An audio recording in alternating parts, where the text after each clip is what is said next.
皆さんこんにちは、ガラフキンです。こんにちは、モックです。画像生成 AI を利用したブッシュクラフト解説。ブッシュクラフトで使う各種アイテムについて解説するよ。前回ナイフばっかりになってたけど今回は以下の順番で解説していきます。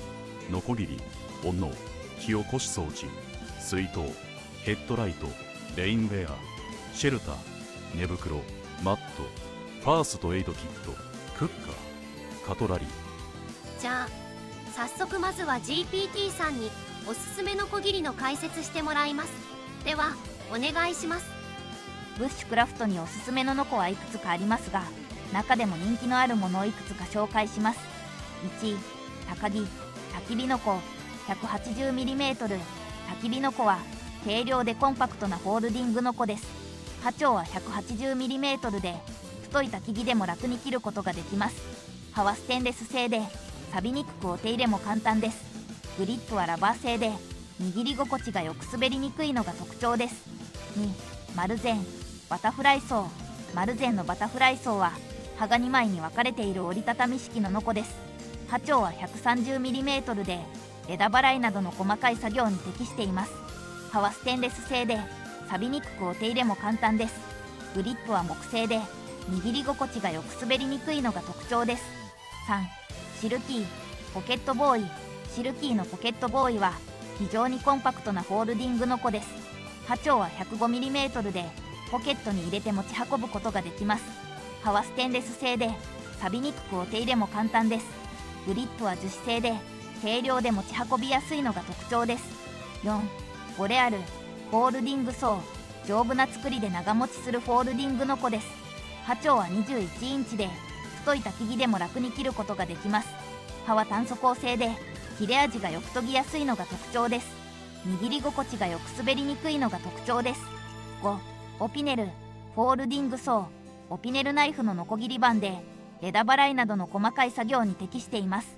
これらのノコはいずれもブッシュクラフトに適した高品質なノコです。自分のニーズに合ったものを選ぶようにしましょう。ノコを選ぶ際には以下の点に注意しましょう。用途、ノコをどのような用途に使用するかによって必要なサイズや形状が変わってきます。素材、ノコの刃はステンレス鋼、炭素鋼など様々な素材で作られています。それぞれにメリットとデメリットがあるので、自分のニーズに合った素材を選びましょう。グリップ、ノコのグリップはラバー製、プラスチック製、木製など様々な素材で作られています。手に馴染みやすいグリップを選ぶことが大切です。価格、ノコは数千円から数万円まで様々な価格帯のものがあります。予算に合わせて選ぶようにしましょう。ブッシュクラフト用のノコはアウトドアショップやオンラインショップで購入することができます。ノコを購入する前に実際に手に取って使い心地を試してみることをお勧めします。 GPT さんありがとうございます。今回なかなかノコギリを持った人を召喚できなくて画像が大量にできたので後半でまとめて出します。いい画像を出しつつサクッと解説を進めたいのですが、ノコギリと顔のって全然画像が出なくて困っているおじさんです。それではここから先はおじさんの動画解説です。 AI 美女はまた登場するの？はい、それは置いておいておじさんのおすすめのノコギリを紹介しますと、シルキー一択になります。過去の動画でも上げていますが、いかんせんシルキーが便利すぎて1回買ったらもう買い替えいらずで他のを試せていないからです。シルキービッグボーイのレビュー動画は概要欄に載せておきますので興味のある方はどうぞ。おじさんはポケットボーイ130、ゴムボーイ210、ビッグボーイ360を持っています。ポケットボーイ130は万能、ゴムボーイ210は粗め、ビッグボーイ360も粗めです。多分買ってからだいぶ経つので刃の種類まで覚えていませんが、とにかくよく切れ続けるので買えばに交換したことがないです。おじさんは面倒が嫌いだけど刃を変えていないってことはメンテナンスしているの？メンテナンスも詰まりが出てきたら水洗いする、松ヤニがついたらエタノールなどのアルコールティッシュで拭くとかしかしていません。釣りとかにはポケットボーイキャンプとかブッシュクラフトメインの時はゴム、焚き火作りはビッグボーイで使い分けています。ポケットボーイ130は 5cm ぐらい、ゴムボーイ210は 10cm、ビッグボーイ360で 15cm ぐらいまでの木を楽に切ることができます。まあ頑張ればポケットでも 20cm の焚き火切れますけどね。小さいノコギリででかい焚き火と戦うととにかく疲れるよね。おじさんとしては適材適所でサイズを使い分けることをおすすめいたしますということですね。そういうことでござる。適切なサイズだと往復回数も少なく済むので切断が楽になりますよ。サイズが大きい方が両手で持てるので力もかけやすく切断速度も上がります。なんとなく動画で垂れ流してますが、ギコギコの回数が BIGBOY が少なくて楽です。ほんでもってぶっとい白樺の枝を切った動画を見てみてください。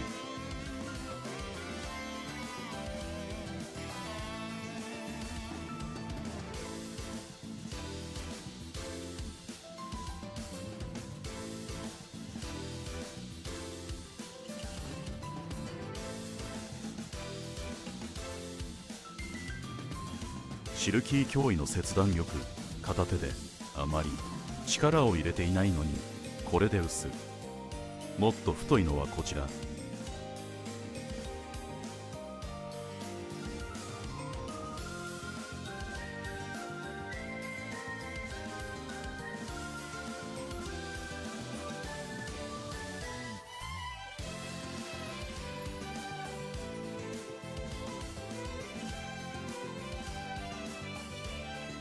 シルキー脅威の切断力。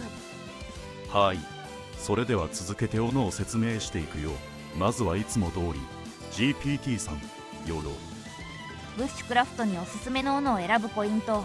斧を選ぶ際は以下の点を考慮すると良いでしょう。用途、薪割り、木を切る、バトニングなどどのような用途に使うかによって最適な形状や重さが異なります。素材、刃の素材は炭素鋼やステンレス鋼などがあり、それぞれ切れ味や耐久性が異なります。重さ、重い斧は力強い打撃が可能です。一方、軽い斧は携帯性に優れています。形状、ヘッド形状は薪割り用、万能型など様々な種類があります。価格、予算に合わせて選ぶことが大切です。人気の斧とその特徴。ここではウェブで人気の高い斧をいくつかご紹介します。1、ハスクバーナ HUSQVARNA。 特徴、スウェーデン生まれの老舗ブランドで高い品質と耐久性が魅力です。薪割りや木を切るなど様々な作業に適しています。おすすめ、ハスクバーナの長名はバランスがよく扱いやすいことから初心者にもおすすめです。2、ハルタホース HULTAFORS。 特徴、スウェーデンの伝統的な斧作りを継承しており、手打ち鍛造による独特の風合いが魅力です。耐久性が高く、プロの林業家にも愛用されています。おすすめ、ハルタホースのスカウトはパワーと重量を生かした薪割りやブッシュクラフトを楽しむことができる斧です。3、グレンスフォーシュブルーク GRANSFORS BRUK。 特徴、スウェーデンの伝統的な斧作りを代表するブランドの一つです。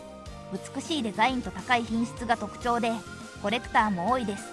おすすめ、レイ、メイヤーズ、ウィルダネス、アックスは万能型として人気が高く様々な作業に対応できます。4、モーラナイフ MORAKNIV。 特徴、スウェーデンのナイフメーカーモーラナイフの斧です。手頃な価格でありながら高い品質を誇ります。おすすめ、モーラナイフのキャンピングアックスは初心者でも扱いやすくキャンプやブッシュクラフトの入門用として最適です。5、レストウィング ESTWING。 特徴、アメリカ製の斧で頑丈な作りが特徴です。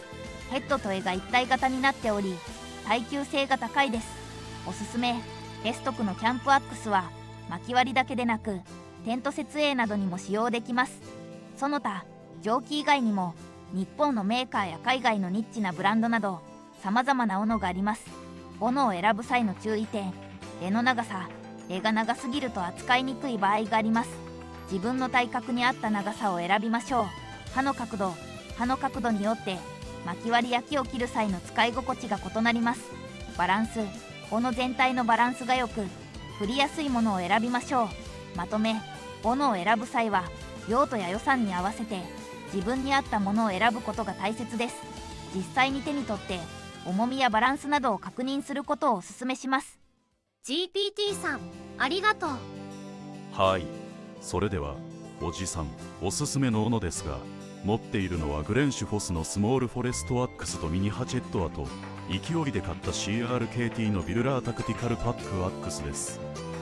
画面に出ているのはグレンシュフォスのスモールフォレストアックスです。海外ブッシュクラフターが使ってキャッツハーしていたので買ってしまいました。薪割りに重宝しています。使い始めてすぐの頃だったのでまだぎこちないですが、使い勝手の参考にご覧ください。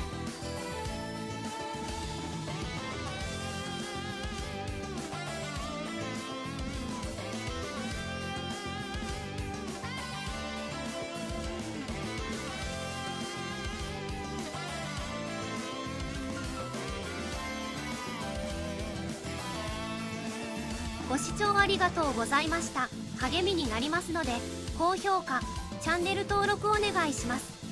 ちょっと失敗したからって勝手に終わりにしないでちょ。では次はミニハチェットです。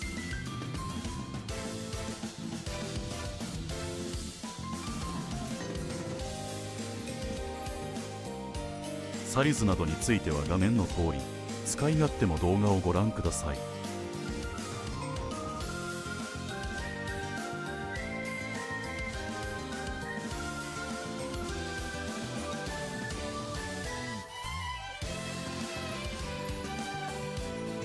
ご覧の通り小ぶりですが木工には良さそうです。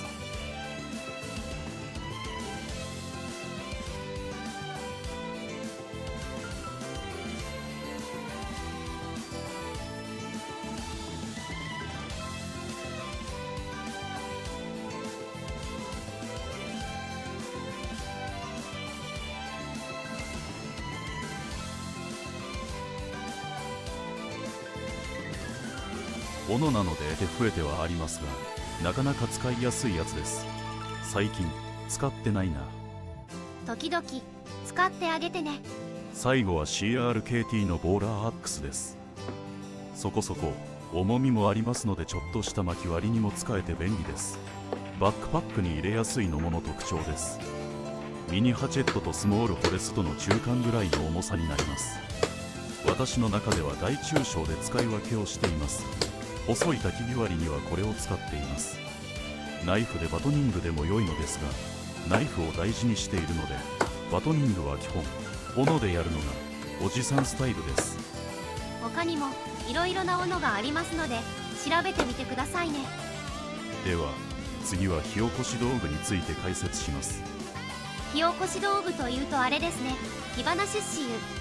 さようでございます。火花出資油です。